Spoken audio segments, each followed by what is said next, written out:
Les bactéries vous veulent parfois du bien. Enfin, plutôt à vos cultures.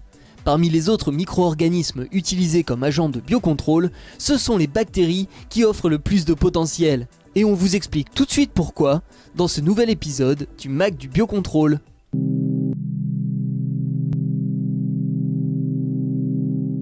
Bien que parfois considérés comme moins efficaces que les traitements chimiques, les produits de biocontrôle à base de micro-organismes présentent des atouts majeurs pour une application dans une stratégie de protection intégrée. Prenez par exemple les champignons. Ils vont venir agir comme agents parasites en contact direct avec le ravageur. Les virus, quant à eux, peuvent se multiplier dans les cellules du système digestif des larves, mais ce sont les bactéries qui, à l'image de Bacillus thuringiensis, sont aujourd'hui les plus utilisées. Une bactérie est capable de sécréter dans le milieu des tas de composés avec différents types de propriétés.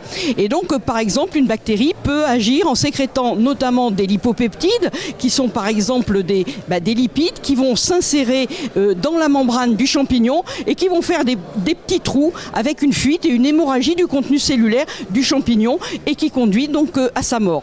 Et l'effet de la bactérie sur sa cible va dépendre essentiellement de comment est appliqué le produit ou la bouillie. Si c'est appliqué en foliaire, ça sera uniquement les composés qui sont sécrétés durant le processus de fermentation et qui sont présents dans le bidon d'application. Si par contre, cette même bouillie, on l'applique au niveau du sol ou en traitement de semences, là, la bactérie, parce que toutes ces bactéries-là, qui sont donc agents de biocontrôle, sont issues et sont originaires du sol. Donc là, ils se retrouvent dans leur milieu et cette fois-ci, ils ne vont pas être exposés aux UV ni à la déshydratation et ils vont pouvoir, à condition que le sol soit humidifié, à ce moment-là se multiplier et produire des barrières physiques et voire même donc de stimuler tout un système immunitaire chez la plante qui conduit à la fois à de la tolérance vis-à-vis de certains agresseurs et de certaines maladies, mais surtout qui va aussi conduire à une résilience par rapport à des stress abiotiques de type chaleur, de type stress hydrique ou de stress salin. Une autre particularité des bactéries, c'est qu'elles vont venir participer à une meilleure assimilation par la plante des nutriments minéraux. Ce rôle de biostimulant agit sur la croissance et dans certains cas peut avoir un impact direct sur le rendement et la qualité de la récolte.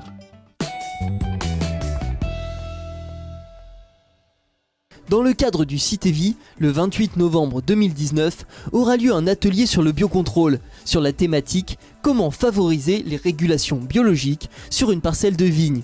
Les participants travailleront en petits groupes sur un bioagresseur spécifique, tout en étant encadrés par des experts. À la semaine prochaine pour un nouvel épisode du MAC du biocontrôle.